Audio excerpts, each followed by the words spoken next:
Today's program is Criminal Justice, What We Know and Think, with Dr. Douglas Orr of the Spokane Police Department. Dr. Douglas Orr is a 26-year law enforcement veteran who has served as a commissioned police officer in South Carolina, Idaho, and here in Washington. Over the years, Dr. Orr has assumed various investigatory roles such as collision reconstructionist, street crimes, truancy, sexual assault, and polygraph. He's a detective serving as a computer forensics examiner in the Special Victims Unit of the Spokane Police Department here in Spokane. Dr. Orr is nationally certified as a polygraph examiner through American Polygraph Association. Dr. Orr is also ENCE certified as well through Guidance Software. He holds membership in the Academy of Criminal Justice Sciences, the American Society of Criminologists, and the Homicide Research Working Group. So just kind of boring groups there, it sounds like. His education is as follows. BA in Religious Education from Bob Jones University, an MA in Organizational Leadership from Gonzaga University, an MBA in Human Resources from St. Leo University, and a Ph.D. in Criminal Justice from Washington State University. So obviously very well learned, very well educated, and we have a great program today. Dr. Orr.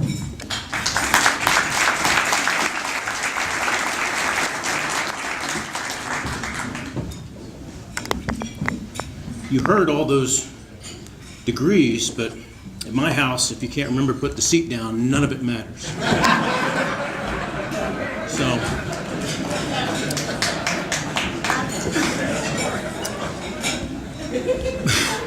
he got it. Well, I want to thank you for having me here today. It's a pleasure to be here. Your president came up and asked me what you wanted to be called, and at the police department, they call me Detective Orr, and over at Gonzaga and WSU they call me Dr. Orr, and bad guys here in town call me something I can't repeat here. But after today, please call me Doug. I'd appreciate that. A little bit about me. He said 26 years in law enforcement, went back through grad school, figured there was something more I can contribute, and I guess the best thing about all that education is that I can give it back to you. And that's what I've done for the last 26 years. What I wanted to do today really quickly is to do something a little bit different.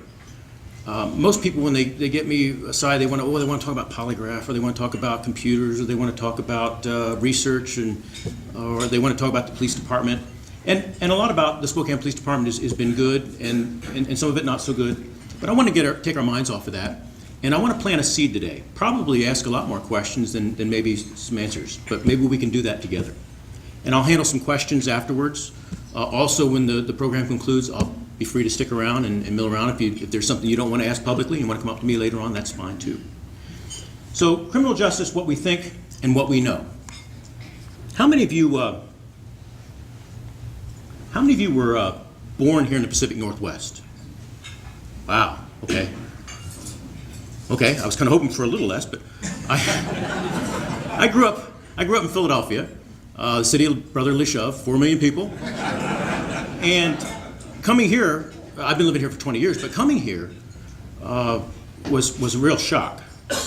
Especially, I started out living in Coeur d'Alene in the Hayden area, so that was really small compared to Philadelphia. But as everyone else is, just aghast with the beauty, the way of life that we have here, and very much the people drew me here. So we enjoy that. One thing, though, that is really, really odd is that our crime levels are a little bit higher, in fact, marginally higher, than most anywhere in the nation, most anywhere in the state. And you've probably seen newspaper articles for that. We'll talk about that a little bit right now. Do I point it over here? Shouldn't have to point it. Just, okay. All across the nation, you've heard about this crime drop. Crime is down everywhere, and it's been happening since the 1990s. A lot of the charts you'll see, especially on the internet, you can get all these charts. A lot of them start in 1973, and you see the crime drop right around 1990, 93, and it keeps going down. A marked difference there. And just by way of research, why do you think a lot of those charts start around 1973? Expo? No. What happened in this nation in 1973? Legalized abortion. By about 1990, that group of people that aren't here, 53 million of them, are not here, would have been committing crimes, or those people that we didn't want would have been predisposed to crime. That's the theory. Not a whole lot of research on that, Probably not going to get a whole lot of funding for research on that, but still something we have to respect. 53 million people are simply not here today. So in trying to explain the crime drop, some people will say legalized abortion, some people will say it is this massive incarceration that we have over the past 20 years. Probably not so much that, simply because Canada has had the same crime drop, but they have nowhere near the incarceration levels we do in this country. So just a tidbit there. The only thing that really just skyrocketed around 1990 was juvenile homicide, juveniles committing homicide. And the idea, the speculation is that we've taught them that life really isn't worth anything growing up since Roe versus Wade. And I'm not making a political statement, I'm just saying researchers look at that sort of thing. But crime is down all over the nation. I'm going to duel you here. So just, could you go back one more slide? Look at Spokane City. You look at the United States, and here in Washington the levels are a little bit higher, but here in Spokane City, levels in property crime are considerably higher than the rest of the nation. Let's go to the next slide. Violent crime. How many of you live in the unincorporated areas of the county? You live outside the city limits, okay. Outside Spokane Valley and outside Spokane City. You look comparatively at some of your counties that you have, and I didn't include Yakima because Yakima is quite different than Spokane, Clark, and Kitsap, and Thurston. But with violent crime, we're somewhere in the middle. And violent crime, really not a whole lot that police departments and sheriff's departments can do about that. That more rests with social agencies and preventative programs.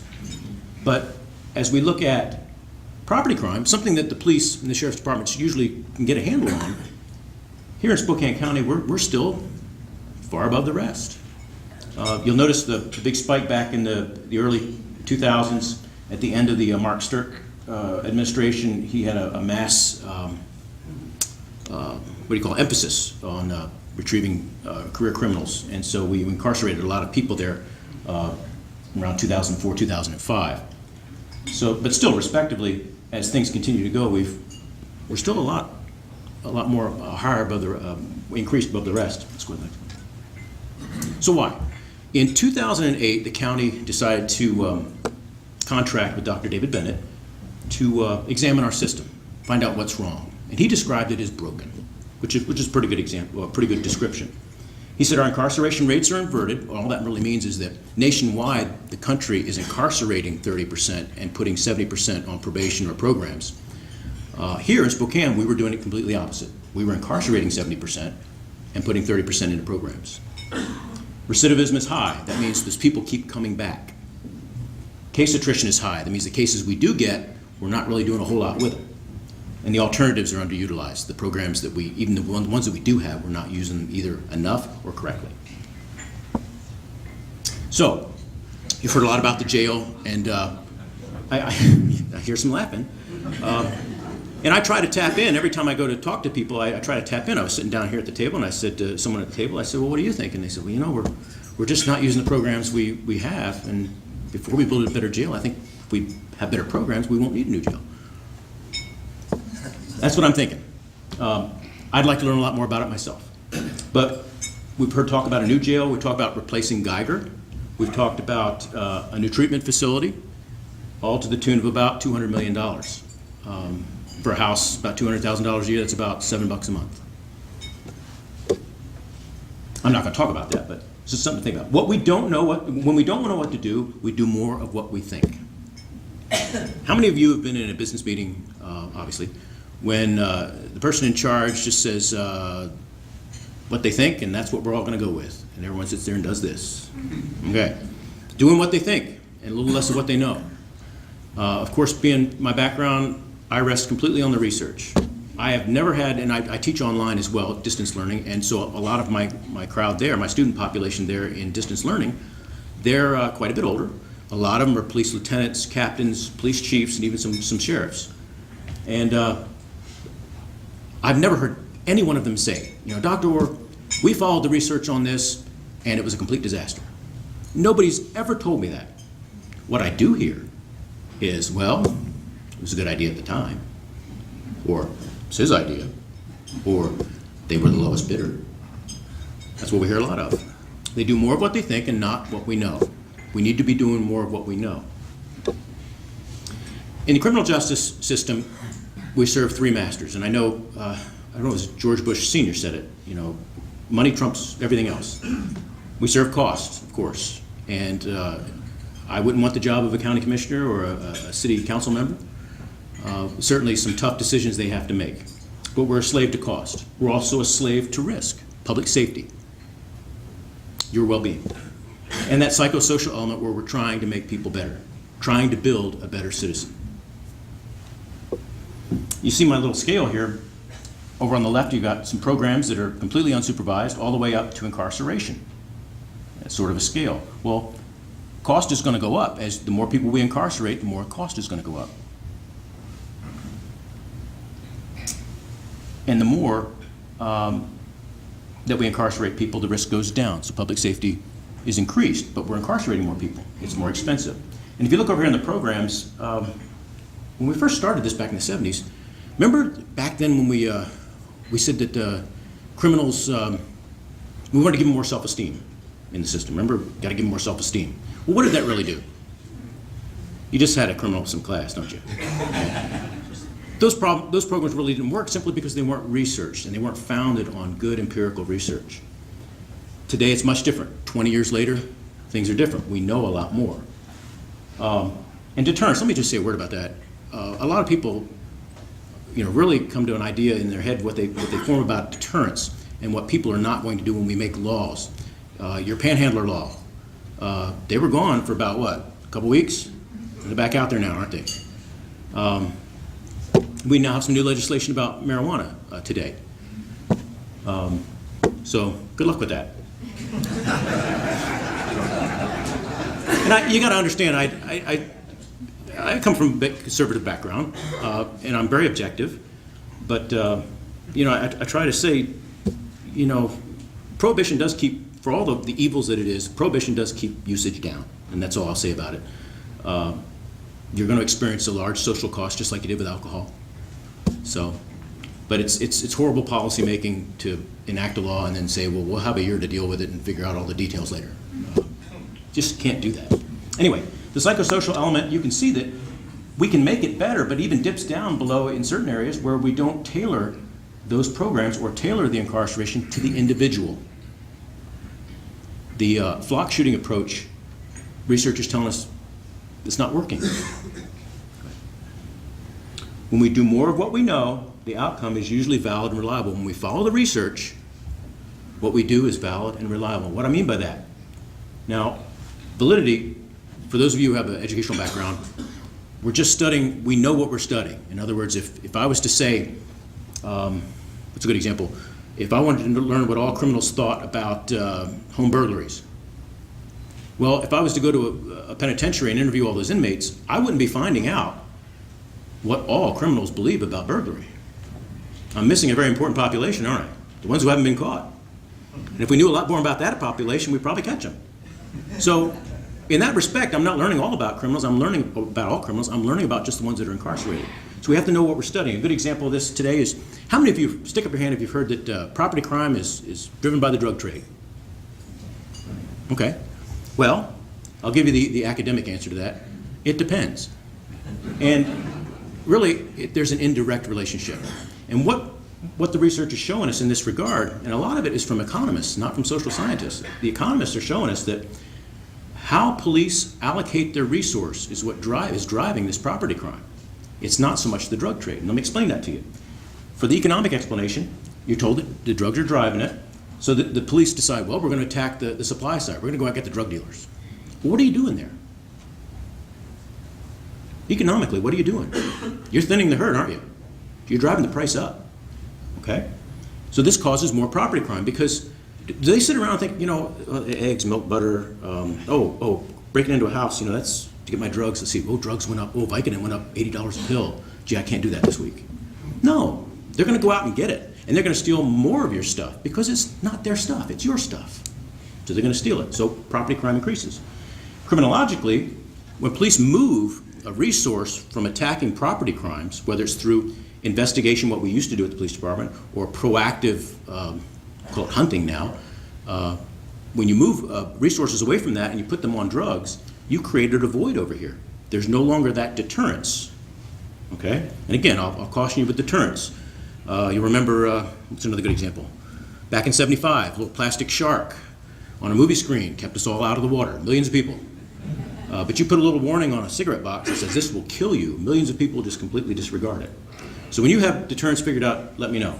But what we do know over the last 20 years is that when police move something to another place, there's going to be that void, there's going to be that deterrence. So people who have been doing it are going to do more of it, and people who haven't done it would be more tempted to do so or would start doing it.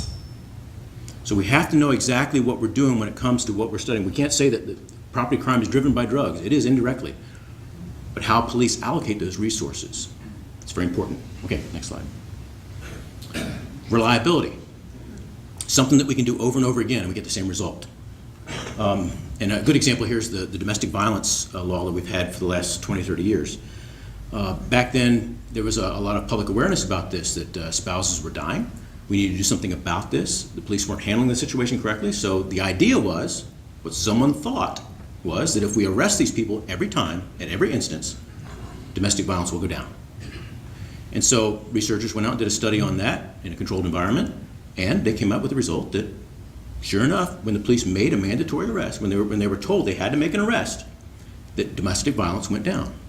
Well, of course, everyone wanted to make policy on that.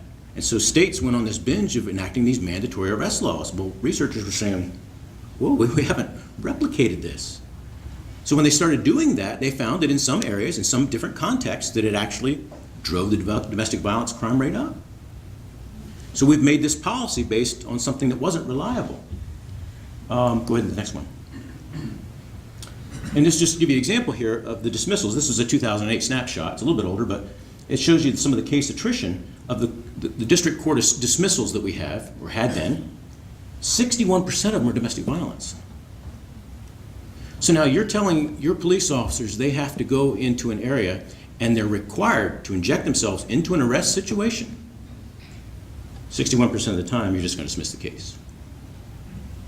And that's not the fault of the prosecutor. That's just sometimes witnesses don't show up. They're reluctant, especially in a situation like that. They don't want to be there. So you see how bad policy is made. When we do it, the research has to be valid and reliable. Here's the heart of the problem. This is what I want to talk to you a little bit about today. The people, or what we're doing now in Spokane County, people keep coming back. You look out at the jail, and for the misdemeanors and felonies, quite evenly divided there. You see down there, nobody's coming back 1 to 3 times they're coming back, 4 to 8 times they're coming back, 9 to 35 times they're coming back. That's a quarter, 9 to 35, that's a quarter of the population, the jail population, coming back. You look at Geiger, it's a lot more. 64% of the time, they're coming back 9 to 17 times. We're not doing something right. We're doing a lot of what we think, but not a lot of what we know. So, where's the disconnect? And again, I'm not making a political statement here, but this is what I see when I talk to people and what I read in the literature, that a lot of the conservative groups, this is a group that I hang out with, they interpret the Constitution very, very individually. A good example is, you take the First Amendment. I'll just use it as an example. They believe that the First Amendment protects the church from the state. The more liberal perspective, they believe that the First Amendment protects the state from the church. And I mean, and we see that. And then we also see that in the liberal perspective, some of the early resolution programs, they're applied individually. So you've got the conservatives interpreting the Constitution individually, but you've got them applying it collectively. And what do I mean by that? So you'll see that a lot of the tough on crime stuff that we've heard in the past few years, it's flock shooting. It's 3 strikes, you're out. You know, it doesn't matter if you're the pregnant clerk at the 7-Eleven or if you're the career criminal. 3 strikes, you're out, you're going. It's not tailored toward the individual. More liberal perspective, they interpret the Constitution collectively, and you see that a lot having to do with maybe like guns. And we could sit here and talk all day about this. You know, conservatives believe in pro-life, but yet they believe in the death penalty. You know, liberals, what's a good example there with guns? I mean, liberals would like to say social values will cure all the ills and we don't need to make all these laws, but when it comes to guns, then completely different. So we're mixed. where we connect with the Constitution. And I love the Constitution, and I really, and I don't want you to misunderstand me here. I'm not for all of the weird, arresting federal agents and all that kind of thing. I just love the Constitution. And it is a 230-year-old to-do list, and we better start following it.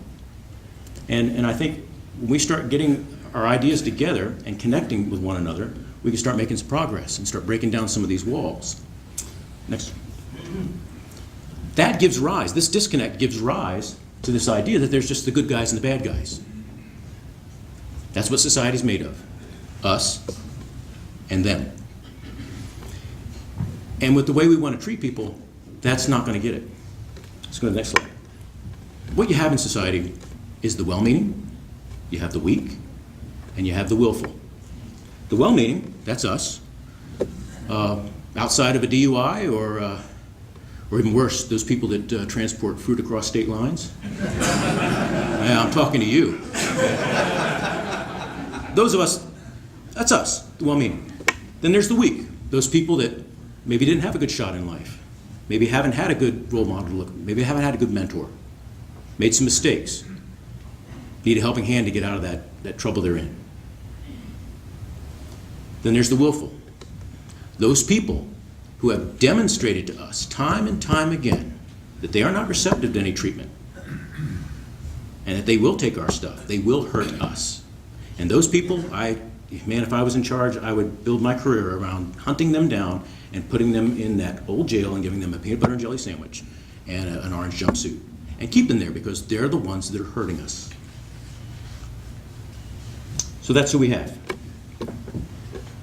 If we spent a little bit more money on helping the weak, we would see reductions in crime, reductions in recidivism. You look at some of the cognitive behavioral stuff that they're using with convicted sex offenders.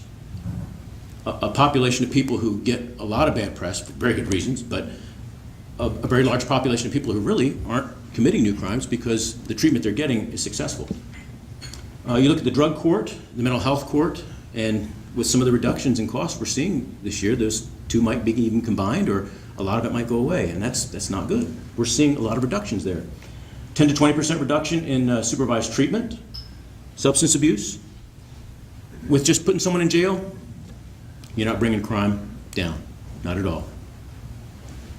With some of the boot camps and some of the scared straight things, the 3 strikes you're out, we are not, other than what you would think. I mean, you would think that showing someone, we expect people when we put them in jail that they're going to be sorry for what they did. And they're going to feel real bad about that. And the more time we give them, the more sorry they're going to feel. Well, they don't call them penitentiaries anymore because nobody's penitent. We call them correctional facilities. So if there's anything we can learn from the last 20 years of research, it's celerity and certainty. We move them through the system very quickly, we adjudicate them quickly, and we show them that their misdeeds are going to be treated immediately. Long, lengthy sentences have not shown to have any success. Just a good example here, the HOPE program where you tailor your treatment to the needs of the individual. You're seeing marked decreases in recidivism in a program like that. Treating the individual. And I realize up front, spending a little bit more money to have more of a focus on the person that comes through the system. I'll give you a good example. You get a guy, you have these work programs, and yes, we do need to teach people how to show up to work on time. We need to show people on how to keep a checkbook and things like that. We need to do that for our offenders to get them back into society. But if you've got a guy convicted of embezzlement and he's been working for a corporation for 15 years, he doesn't need a work program. That's $2,000 that we've just wasted. So we need to tailor these programs to the individuals. So, change our thinking so that we can change our behavior. Install lasting organization improvements through better resource targeting. Be process-oriented instead of policy-oriented. Let's look at the idea rather than politically what our policy is going to be. Make decisions based on the balanced idea of cost avoidance and cost benefit. And a good example here is, if you read any articles in the Inlander, one, I want to say about 4 or 5 months ago, dealt with home electronic monitoring. And the idea that the city stuck with it because they spent some money up front and they experienced $1 or $2 million in savings, cost benefit. Whereas the county abandoned it and said, this is costing us too much. So if we have a balanced approach to that, we'll probably succeed. Smart Justice Conference here in town not too long ago, lots of good input.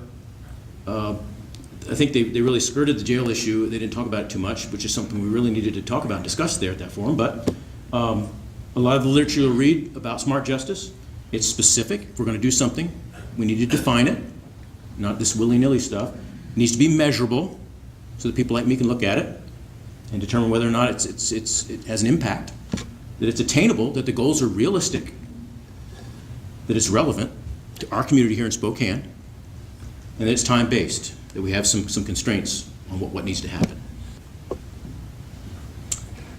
With that, I'll take some of your questions. I recall a program talking in the 1950s and 60s that their recidivism rate was much less during those periods. Is that correct? Recidivism for crime. For crime, and it was probably in federal penitentiaries, that they were able, the criminals were not returning as often. That is true, yes, with some of the research that was done. It's been explained to me, and I thought this was kind of interesting. I asked a sociology professor about this one time. They were talking about different things that were going on over the years, and I said, well, what about the 50s, you know? It seems like a nice time in our country, you know? I wasn't around, but Dad says it was pretty cool, you know? He said it was a nice time, but they said that was an anomaly. The 50s were an anomaly. I'm not so quite sure about that, but people didn't spend money on research back then. The incarceration rates were nowhere near what they are today, right around the 70s. And you got to understand that public figures sometimes rely on distractions. With Nixon, we didn't want to, you know, he probably didn't want people to read in the newspaper about bombing Cambodia, so he came up with this war on crime here at home and distracted us. Now, I'll pick on my own people. Some of the conservatives now, they're seeing some of the mistakes they've made with this tough on crime measure, and so now they need a distraction. So now, we've got the public employee now. We're going to hammer their pension systems. We're going to hammer this and hammer that. So a lot of distraction. Here in the last 20 years, you've seen some money that's been really dedicated to some good research, and it's showing us a lot about these. It's really twisting our arm a little bit, conservatives and liberals, to get what we need to get done. This is the sign. Can I take one more question? You bet. Yeah, you noted that the highest success rate was cognitive programs. What are some examples of cognitive programs that you see work best? Again, changing someone's thinking. They do this in group therapy and they do it in individual therapy where they're changing the person's mind about thinking. And I'll give you an example, and this may sound even ludicrous to you, but I had the contract with, I still do, with Washington State Department of Corrections to do polygraph examinations for sex offenders. And when they come in for their periodic polygraph, I always want to ask them, you know, what are you doing in treatment? Without forfeiting any personal information, how's it going? And one guy, he's even got this rubber band, and every time he has a bad thought about what would trigger him to recidivate or think, he just pulls that thing back and lets it go. And I realize that might be comical to some of you, but that's some of the way they're changing the thinking and being able to get it out. The number one gateway, or the gateway to treatment, is accountability. And you know, with conservatives, I can tell them this is costing you way too much, but with liberals, I have to say there has to be some accountability to these programs. And one way is getting them into treatment, getting them accountable. They can't get into treatment without saying, I did it, and I'm sorry. Not only I did it, but I'm sorry. Those are the best programs. You bet.